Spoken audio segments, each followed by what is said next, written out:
A Christmas Carol by Charles Dickens. Read for you by A.J. Shuck. Stave I. Marley's Ghost. Marley was dead, to begin with. There was no doubt whatever about that. The register of his burial was signed by the clergyman, the clerk, the undertaker, and the chief mourner.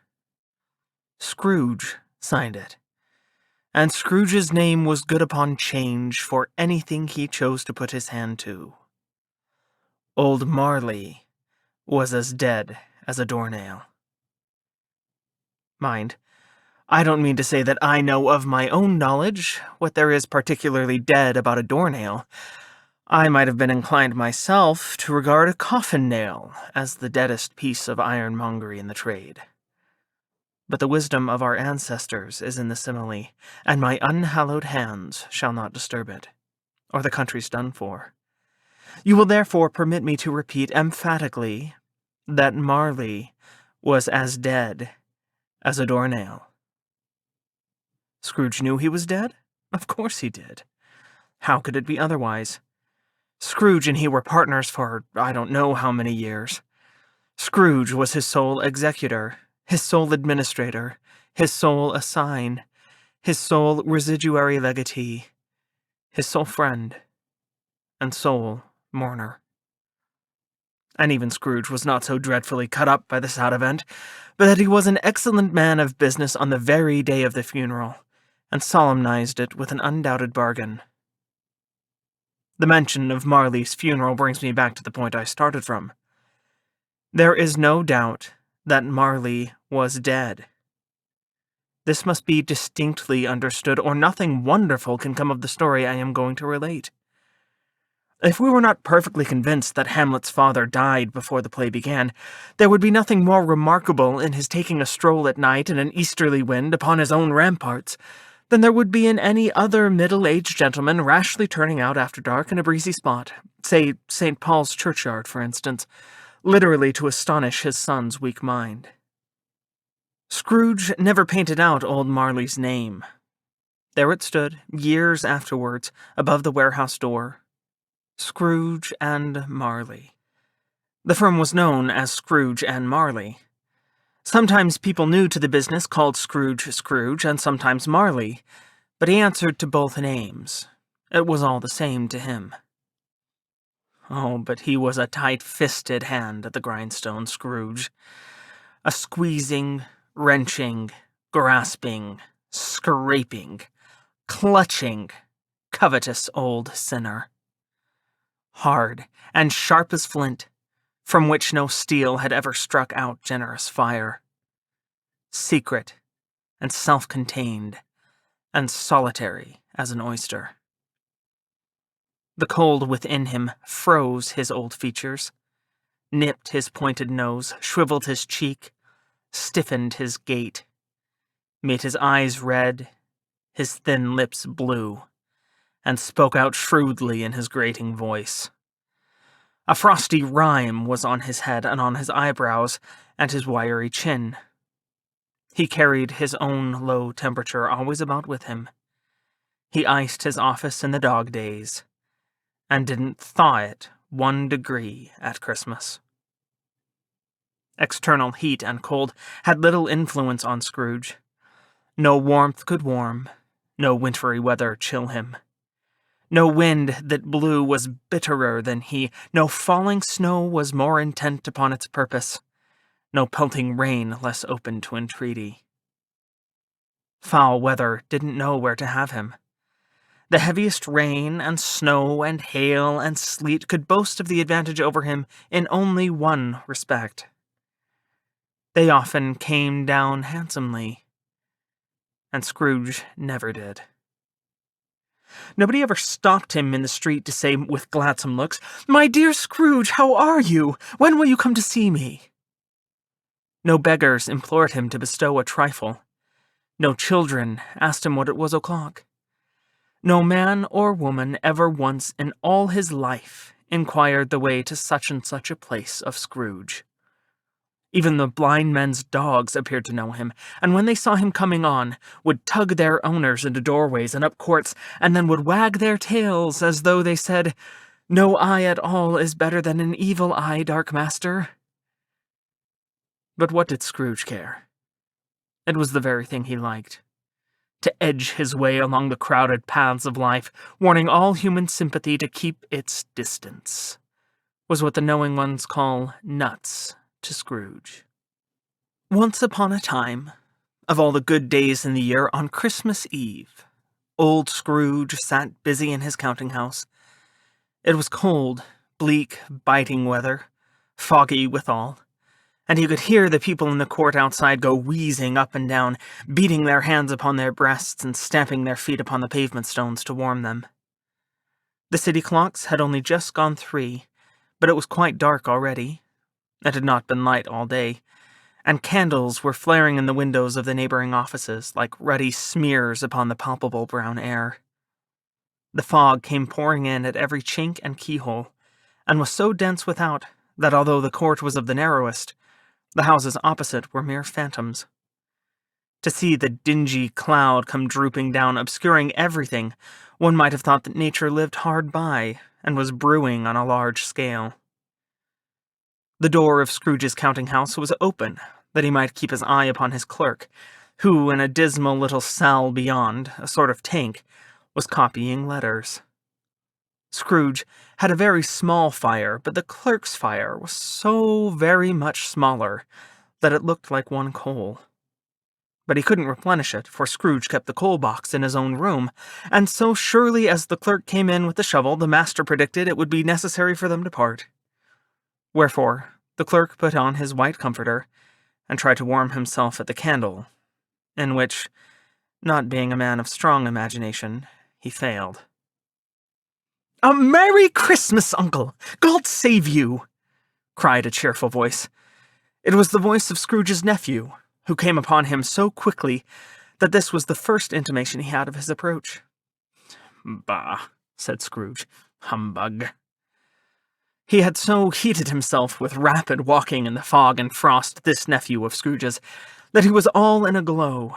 His face was ruddy and handsome, his eyes sparkled, and his breath smoked again. "Christmas a humbug, Uncle?" said Scrooge's nephew. "You don't mean that, I'm sure." "I do," said Scrooge. "Merry Christmas. What right have you to be merry? What reason have you to be merry? You're poor enough." "Come, then," returned the nephew gaily. "What right have you to be dismal? What reason have you to be morose? You're rich enough." Scrooge, having no better answer ready on the spur of the moment, said, "Bah," again, and followed it up with, "Humbug." "Don't be cross, Uncle," said the nephew. "What else can I be?" returned the uncle, "when I live in such a world of fools as this? Merry Christmas. Out upon Merry Christmas. What's Christmas time to you but a time for paying bills without money? A time for finding yourself a year older but not an hour richer?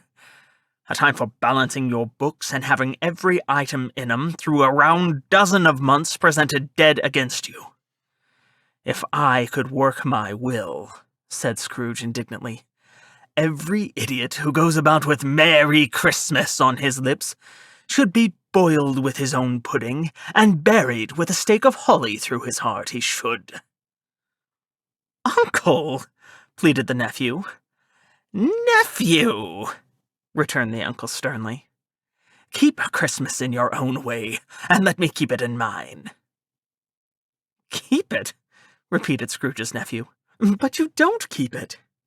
"Let me leave it alone, then," said Scrooge. "Much good it may do you.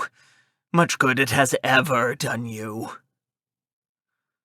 "There are many things from which I might have derived good, by which I have not profited, I dare say," returned the nephew. "Christmas among the rest. But I am sure I have always thought of Christmas time, when it has come round, apart from the veneration due to its sacred name and origin, if anything belonging to it can be apart from that. as a good time. A kind, forgiving, charitable, pleasant time. The only time I know of in the long calendar of the year when men and women seem by one consent to open their shut-up hearts freely, and to think of people below them as if they really were fellow passengers to the grave, and not another race of creatures bound on other journeys. And therefore, uncle, though it has never put a scrap of gold or silver in my pocket, I believe that it has done me good, and will do me good. And I say God bless it! The clerk in the tank involuntarily applauded. Becoming immediately sensible of the impropriety, he poked the fire and extinguished the last frail spark forever.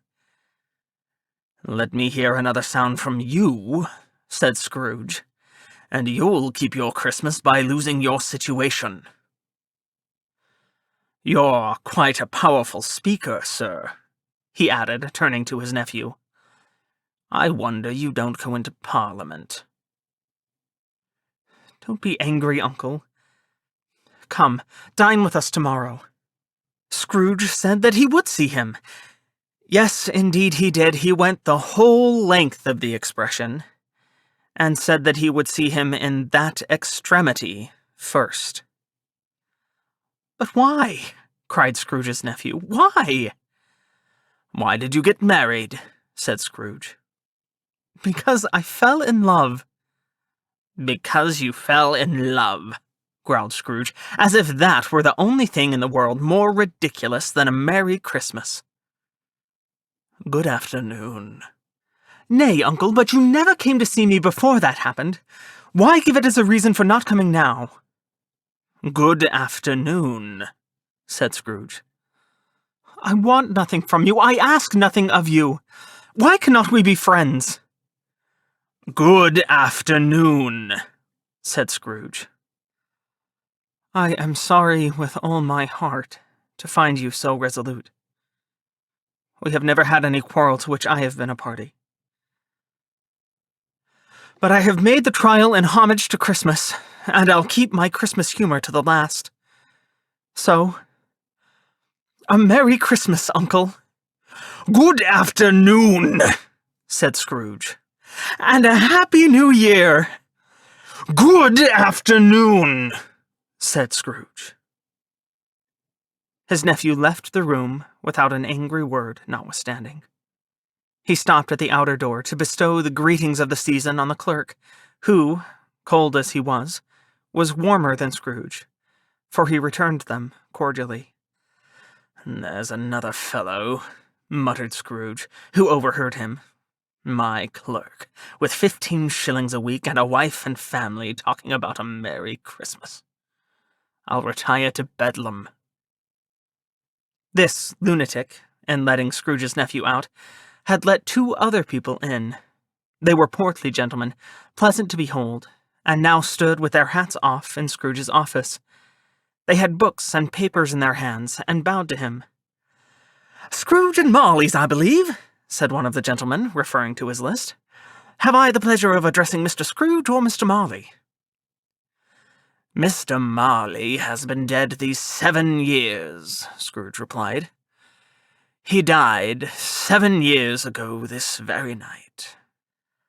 "We have no doubt his liberality is well represented by his surviving partner," said the gentleman, presenting his credentials.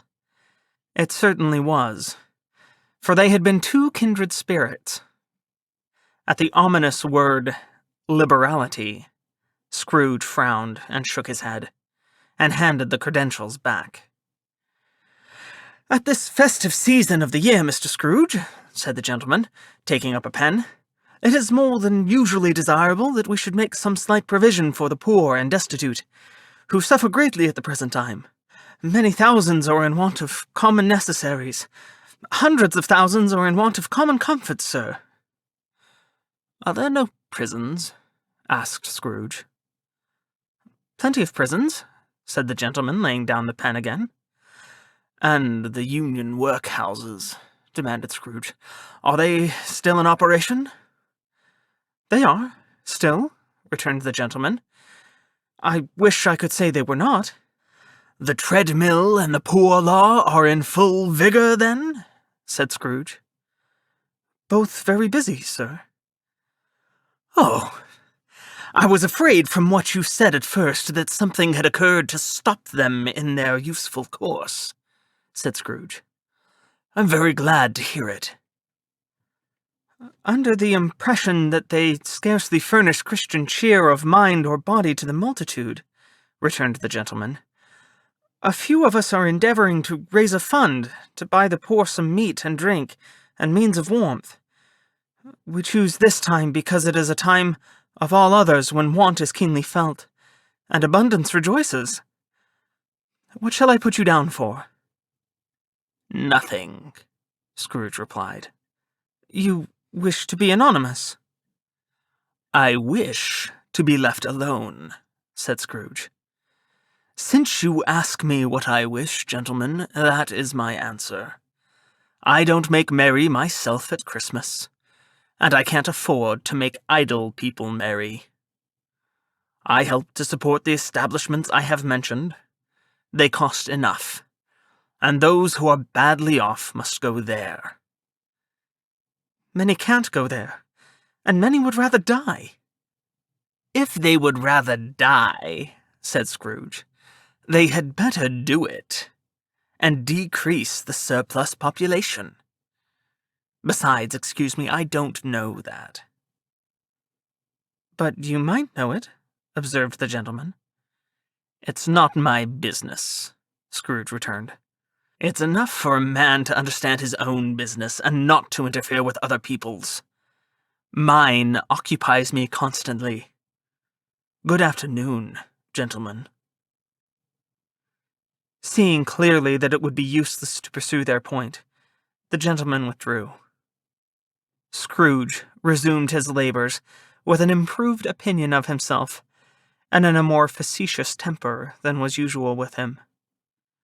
Meanwhile, the fog and darkness thickened so that people ran about with flaring links, proffering their services to go before horses and carriages and conduct them on their way. The ancient tower of a church, whose gruff old bell was always peeping slyly down at Scrooge out of a Gothic window in the wall, became invisible, and struck the hours and quarters in the clouds with tremulous vibrations afterwards, as if its teeth were chattering in its frozen head up there. The cold became intense. In the main street, at the corner of the court, some laborers were repairing the gas pipes, and had lighted a great fire in a brazier, round which a party of ragged men and boys were gathered, warming their hands and winking their eyes before the blaze in rapture. The water plug being left in solitude, its overflowings sullenly congealed and turned to misanthropic ice. The brightness of the shops, where holly sprigs and berries crackled in the lamp heat of the windows, made pale faces ruddy as they passed. Poulterers' and grocers' trades became a splendid joke, a glorious pageant, with which it was next to impossible to believe that such dull principles as bargain and sale had anything to do. The Lord Mayor, in the stronghold of the mighty mansion house, gave orders to his 50 cooks and butlers to keep Christmas as a Lord Mayor's household should, and even the little tailor, whom he had fined 5 shillings on the previous Monday for being drunk and bloodthirsty in the streets, stirred up tomorrow's pudding in his garret, while his lean wife and the baby sallied out to buy the beef. Foggier yet, and colder. Piercing, searching, biting cold.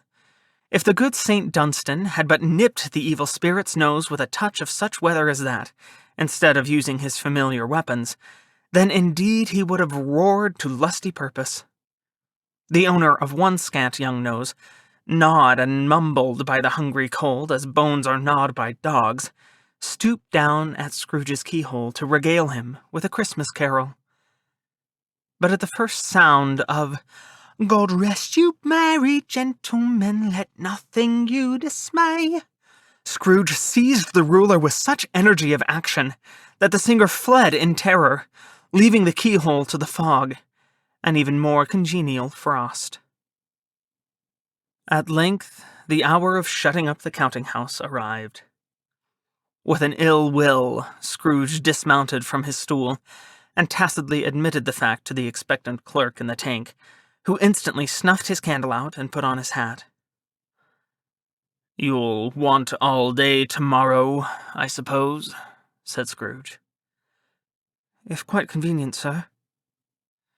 "It's not convenient," said Scrooge, "and it's not fair. If I was to stop half a crown for it, you'd think yourself ill-used, I'll be bound." The clerk smiled faintly.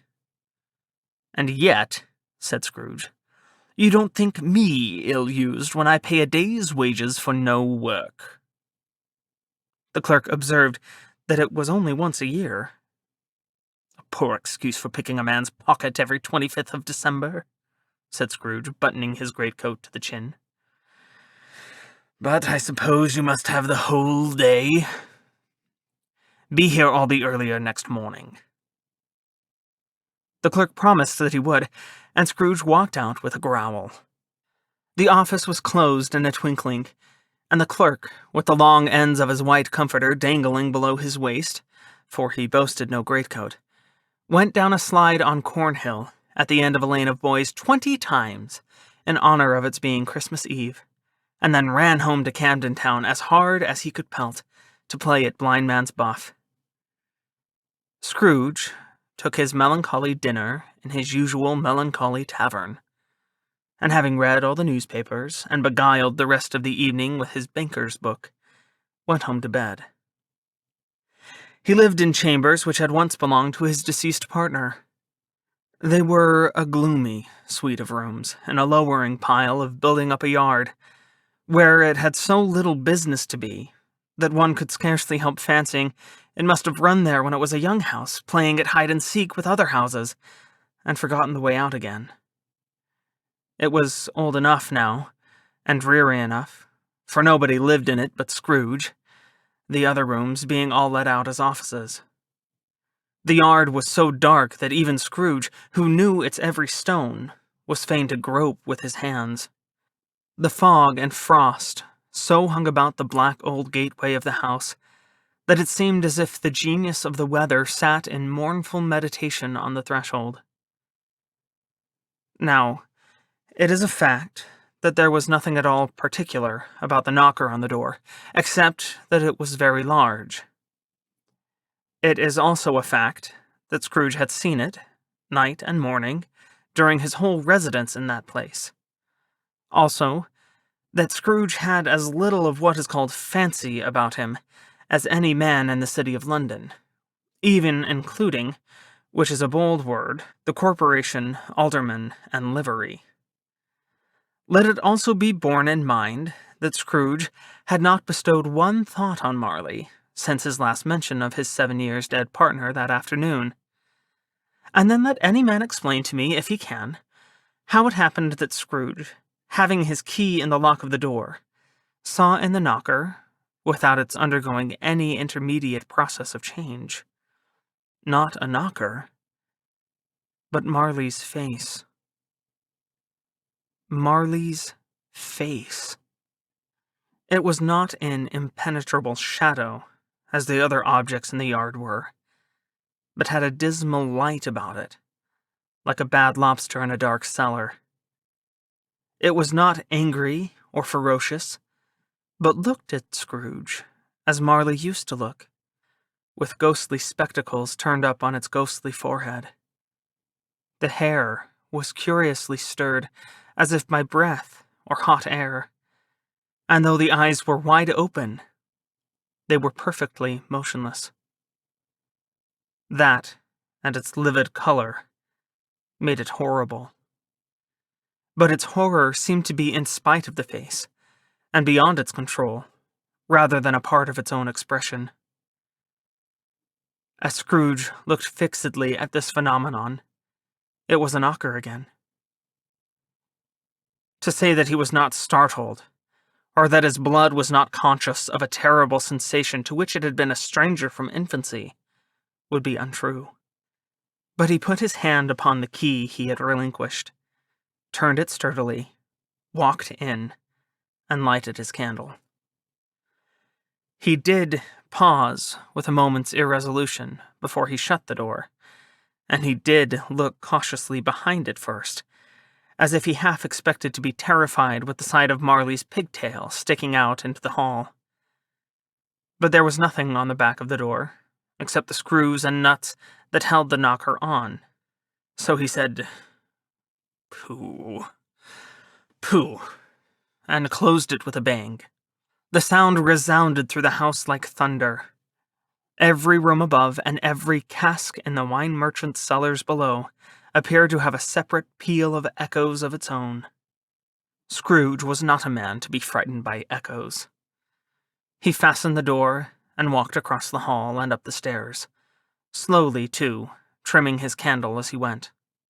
You may talk vaguely about driving a coach and six up a good old flight of stairs, or through a bad young Act of Parliament, but I mean to say you might have got a hearse up that staircase, and taken it broadwise, with the splinter bars toward the wall, and the door towards the balustrade, and done it easy. There was plenty of width for that, and room to spare. Which is perhaps the reason why Scrooge thought he saw a locomotive hearse going on before him in the gloom. Half a dozen gas lamps out of the street wouldn't have lighted the entry too well, so you may suppose that it was pretty dark with Scrooge's dip. Up Scrooge went, not caring a button for that. Darkness is cheap, and Scrooge liked it. But before he shut his heavy door, he walked through his rooms to see that all was right. He had just enough recollection of the face to desire to do that. Sitting room, bedroom, lumber room, all as they should be. Nobody under the table, nobody under the sofa, a small fire in the grate, spoon and basin ready, the little saucepan of gruel, Scrooge had a cold in his head, upon the hob. Nobody under the bed, nobody in the closet, nobody in his dressing gown, which was hanging up in a suspicious attitude against the wall. Lumber room, as usual. Old fire guard, old shoes, 2 fish baskets, washing stand on 3 legs, and a poker. Quite satisfied, he closed his door and locked himself in. Double locked himself in, which was not his custom. Thus secured against surprise, he took off his cravat, put on his dressing gown and slippers and his nightcap, and sat down before the fire to take his gruel. It was a very low fire indeed, nothing on such a bitter night. He was obliged to sit close to it and brood over it before he could extract the least sensation of warmth from such a handful of fuel. The fireplace was an old one, built by some Dutch merchant long ago, and paved all round with quaint Dutch tiles, designed to illustrate the scriptures. There were Cains and Abels, Pharaoh's daughters, queens of Sheba, angelic messengers descending through the air on clouds like featherbeds, Abrahams, Belshazzars, apostles putting off to sea in butterboats, hundreds of figures to attract his thoughts, and yet that face of Marley, 7 years dead, came like the ancient prophet's rod and swallowed up the whole. If each smooth tile had been a blank at first, with power to shape some picture on its surface from the disjointed fragments of his thoughts, there would have been a copy of old Marley's head on every one. "Humbug," said Scrooge, and walked across the room. After several turns, he sat down again. As he threw his head back in the chair, his glance happened to rest upon a bell. A disused bell that hung in the room and communicated for some purpose now forgotten with a chamber in the highest story of the building. It was with great astonishment, and with a strange, inexplicable dread, that as he looked, he saw this bell begin to swing. It swung so softly in the outset that it scarcely made a sound, but soon it rang out loudly, and so did every bell in the house. This might have lasted half a minute or a minute, but it seemed an hour. The bells ceased as they had begun, together. They were succeeded by a clanking noise, deep, down below, as if some person were dragging a heavy chain over the casks in the wine merchant's cellar. Scrooge then remembered to have heard that ghosts in haunted houses were described as dragging chains. The cellar door flew open with a booming sound, and then he heard the noise much louder on the floors below. Then, coming up the stairs. Then, coming straight towards his door. "It's humbug still," said Scrooge. "I won't believe it." His color changed, though, when, without a pause, it came on through the heavy door, and passed into the room before his eyes. Upon its coming in, the dying flame leaped up as though it cried, "I know him! Marley's ghost!" and fell again. The same face, the very same. Marley in his pigtail, usual waistcoat, tights and boots. The tassels on the latter bristling like his pigtail, and his coat skirts, and the hair upon his head. The chain he drew was clasped about his middle. It was long, and wound about him like a tail. It was made, for Scrooge observed it closely, of cash boxes, keys, padlocks, ledgers, deeds, and heavy purses wrought in steel. His body was transparent, so that Scrooge, observing him, and looking through his waistcoat, could see the 2 buttons on his coat behind. Scrooge had often heard it said that Marley had no bowels, but he had never believed it until now. No, nor did he believe it even now. Though he looked the phantom through and saw it standing before him, though he felt the chilling influence of its death-cold eyes, and marked the very texture of the folded kerchief bound about its head and chin, which wrapper he had not observed before, he was still incredulous, and fought against his senses. "How now?" said Scrooge, caustic and cold as ever. "What do you want with me?" "Much." Marley's voice, no doubt about it. "Who are you?" "Ask me who I was." "Who were you, then?" said Scrooge, raising his voice. "You're particular for a shade?" He was going to say "to a shade," but substituted this as more appropriate. "In life, I was your partner, Jacob Marley." Can you sit down?" asked Scrooge, looking doubtfully at him. "I can." "Do it, then." Scrooge asked the question because he didn't know whether a ghost so transparent might find himself in a condition to take a chair, and felt that in the event of its being impossible, it might involve the necessity of an embarrassing explanation. But the ghost sat down on the opposite side of the fireplace, as if he were quite used to it. "You don't believe in me," observed the ghost. "I don't," said Scrooge. "What evidence would you have of my reality beyond that of your senses?" "I don't know," said Scrooge. "Why do you doubt your senses?" "Because," said Scrooge, "a little thing affects them. A slight disorder of the stomach makes them cheats.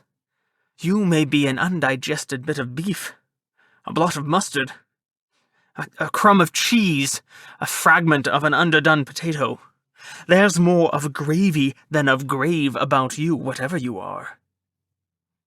Scrooge was not much in the habit of cracking jokes, nor did he feel in his heart by any means waggish then.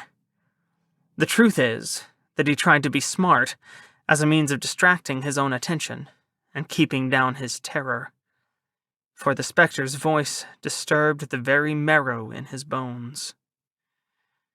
To sit, staring at those fixed, glazed eyes, in silence for a moment would play, Scrooge felt, the very deuce with him. There was something very awful, too, in the spectre's being provided with an infernal atmosphere of its own.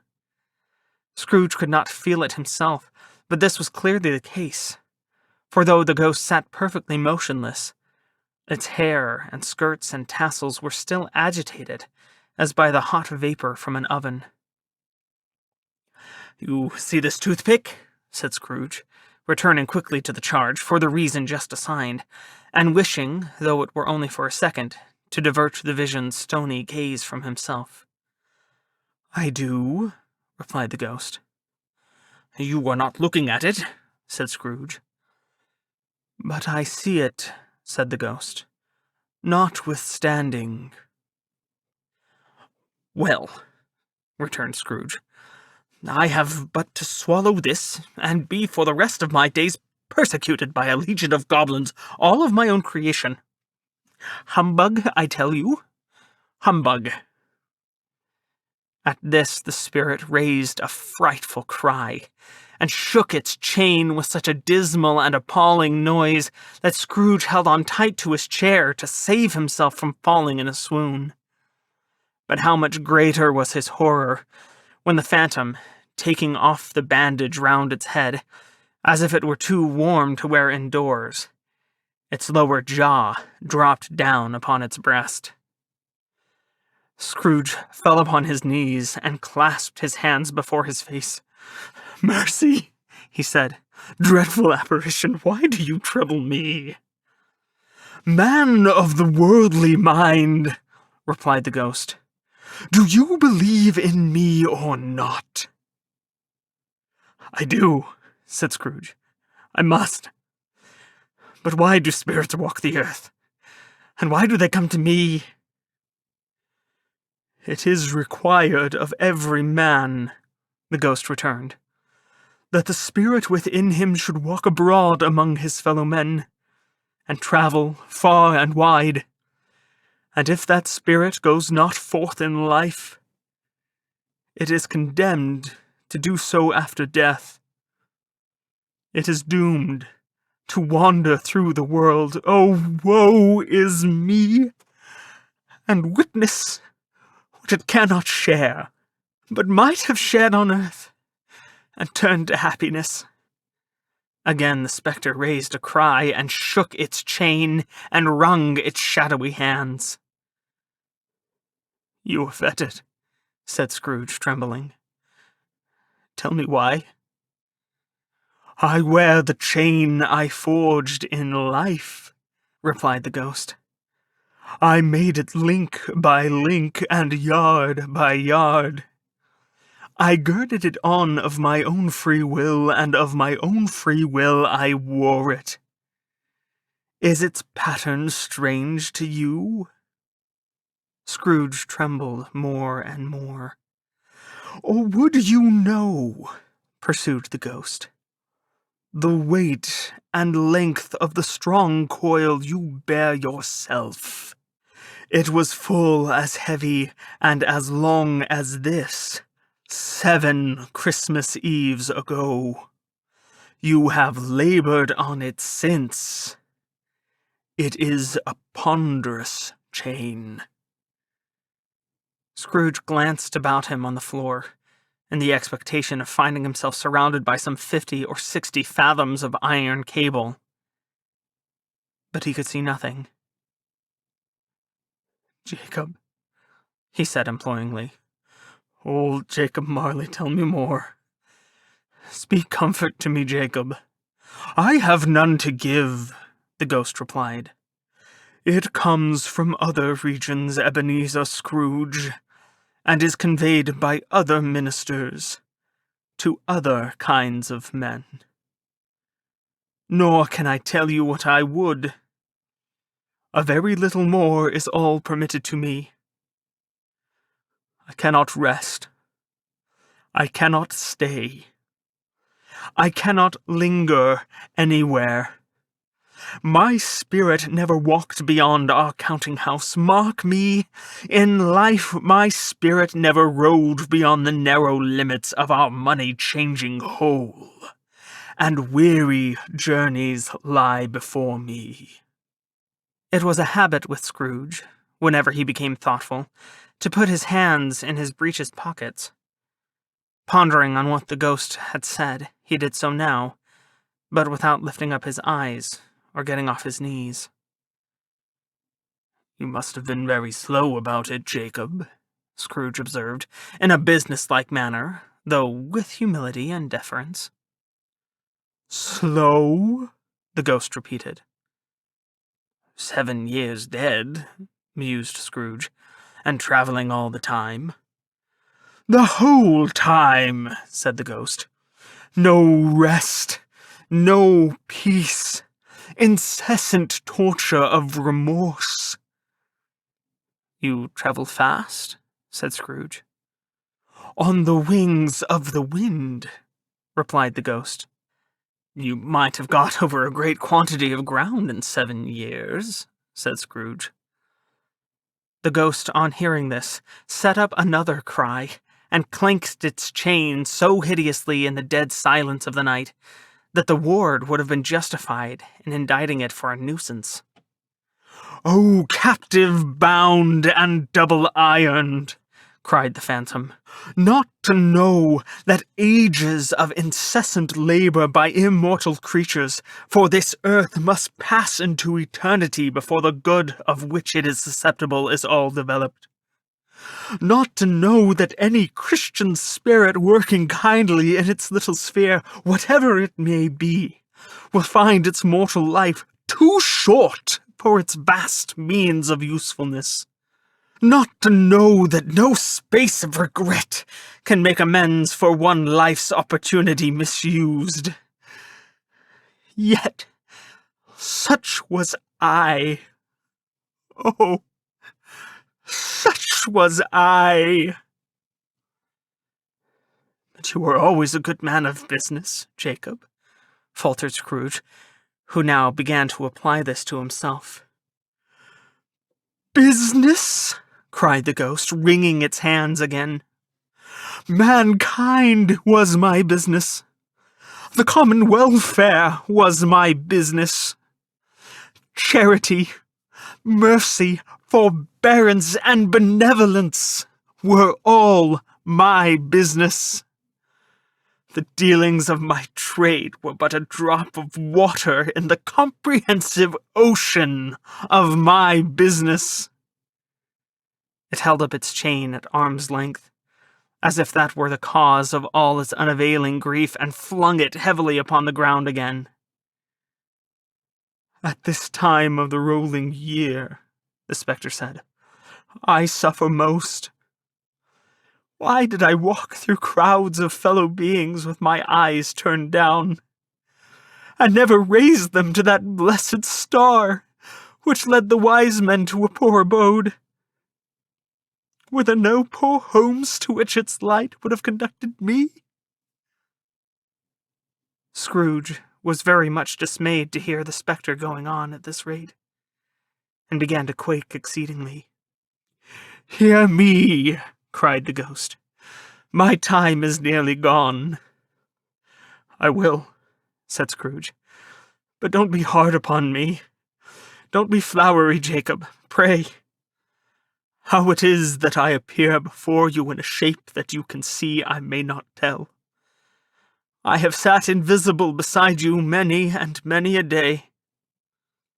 It was not an agreeable idea.